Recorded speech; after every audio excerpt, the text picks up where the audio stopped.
the U.S. and Iran exchanged fire for the 13th straight night, with both sides showing no signs of slowing down. Axios reports that President Trump told the outlet yesterday he's seriously considering restarting major combat operations in Iran, including strikes that would be bigger than the ones carried out during Operation Epic Fury.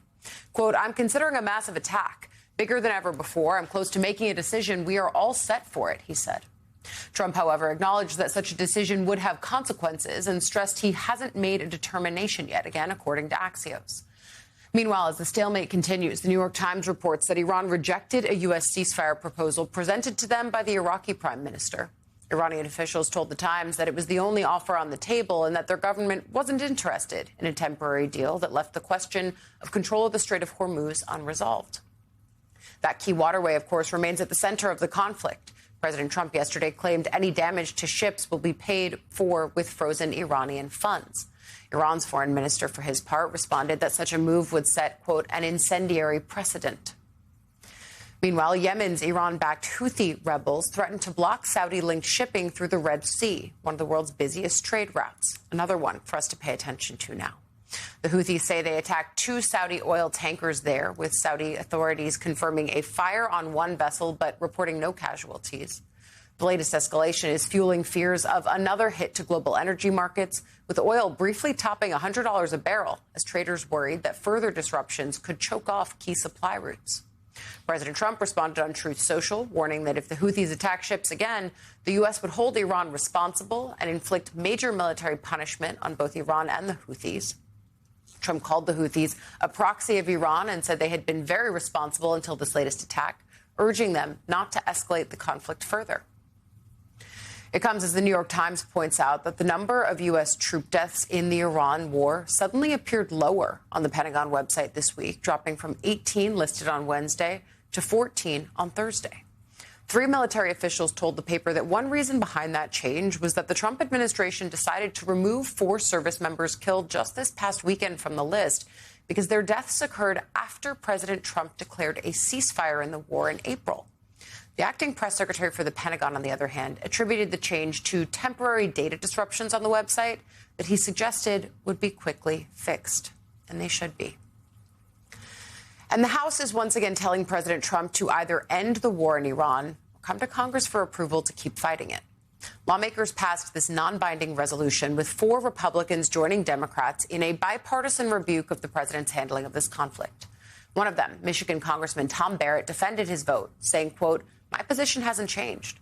Only Congress has the authority to authorize military action in Iran. I remain ready to work with anyone to eliminate hostile threats to our nation without getting us into another endless war."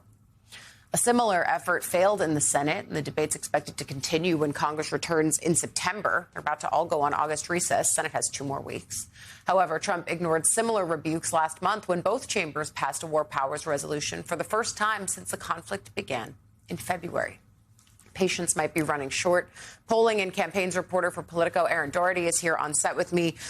A little bit of the explanation for why patience might be running short on Capitol Hill is that polls show how unpopular this war is and has been with the American public, in large part because I don't think it was ever really explained or attempted to be sold to them from the White House or from key Republicans. And yet here we are stretching into month 6. And I wonder what you're seeing in the data as you look at not just the short leash that it gives this White House to continue the conflict, but then also as the midterms loom. Yeah, so the leash is shortening for sure. And so when we look at the data, we've known that the war is unpopular broadly among Americans since it started. But what we've started to see in recent weeks is that there's also some cracks emerging within the base of voters that elected Trump in 2024. These MAGA voters, so these tend to be voters who associate with the Make America Great Again movement. These are his most loyal supporters. And we've seen in polling on other issues, they've followed the president on issues, but we've started to see a little bit of a crack emerge. And so we had new poll results come out this week that found that in May, roughly half of President Trump's MAGA supporters said that the costs of the war were worth it. That number has now dropped 13 points, and this is among the MAGA Trump voters who say that the cost of the war is worth it. And so that decline is something that Republicans I talked to in swing states and battleground Republicans, party chairs, operatives say that that's a warning sign that as the midterms are now nearly 100 days away. They need to get a handle on sort of convincing the American public that whether it's wrapping up soon or at least there's an off-ramp in sight. And that is fascinating, too, because when I watch our producer in Congress asking those Republicans, is there anything that he's done that you disagree with? I ask that question and have for almost 10 years when I go to Trump rallies. And the answer usually is no. There's nothing that he's done that I disagree with. And yet when you start seeing it come up, those have been the significant inflection points. And so you have to wonder if this war is one of them. And I think the concern that I hear from Democrats often is, are people connecting the price at the pump with the decisions in Iran and across the board on tariffs and other things with the Trump administration? And I wonder if, looking at polls, they are. Yeah, and so Democrats are very hopeful and kind of banking their midterm strategy on that at this point.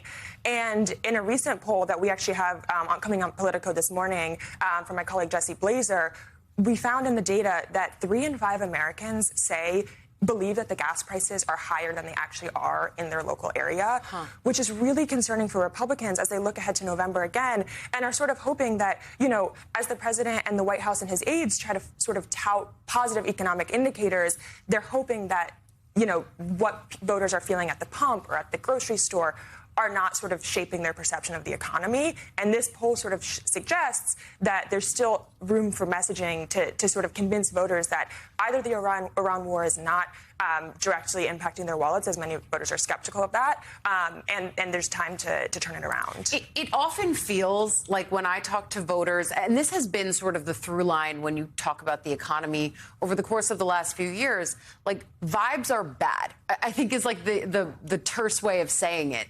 Is there anything that this administration could do to make it seem like they aren't, or that they are working on taking prices down? Because what the president has done on the campaign trail repeatedly, even just this week in Georgia, is to downplay affordability as a hoax that Democrats created when he got back into office, which of course isn't true because he himself campaigned on grocery prices being too high and the ability for him to be able to take them down. Yeah, and this is something that I hear from Republicans in battleground swing states looking ahead to November, is this sort of idea that, if President Trump is able to just talk about the economic wins that the administration has had, they could have a winning message ahead of November. But the Iran war, of course, really complicates that because it's this looming presence, of course, that voters in these battleground states are wondering about and wondering how that affects their wallets, their gas prices, and those kinds of things. And so the battleground Republicans that I tend to talk to say that, if the war can wrap up by Labor Day at the latest, there's a chance to sort of turn around that economic message ahead of November. But that obviously is a very shortening timeline at this point. And of course, as the president warns that he might restart the active war efforts, not that they haven't been trading strikes now for 13 straight nights, that is the exact opposite of what some of those battleground Republicans and, frankly, Republicans writ large are hoping happens here. Speaker of the House even said this week that he wasn't breaking with the president when he said that the war should be wrapped up. But at the same time, I think everyone is eager for them to find the landing place for this conflict. Polling and campaigns reporter for Politico, Erin Doherty, thank you for coming on, starting us off.